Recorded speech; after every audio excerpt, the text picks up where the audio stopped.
भी गल सा नवाज शरीफ मुजरिम हा अदालती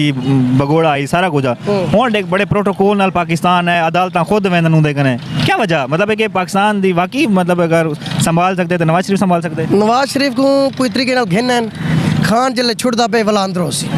कौन घेना है पाक नवाज शरीफ नवाज शरीफ को तो पता है घेन तो सारे पब्लिक है कौन घेना है ये अपने घेनन आर्मी वाले घेनन उन्हें को पता है इलेक्शन थी सी भला होने बाद नवाज शरीफ जीत सी इलेक्शन है ना जी सी इंशाल्लाह कहना खान ही जी सी सदा मैं ये पूछदा पिया किवें घेना नुकू एक बंदा भगोड़ा निकलिया होया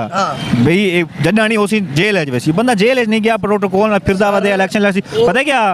हुन नून लीग आदन कि अगला वजीर आजम कंफर्म नवाज शरीफ है ना थी सी कंफर्म क्योंकि इतना सारे को विके बैठन सारे हुकूमत अदालत सारे विके बैठन कहते कि नहीं क्या बेटे ए नवाज शरीफ गले अच्छा हाँ इन टाइम तक पता है सारा पैसा है पैसा सारा कुछ काम करने लक्ष्मी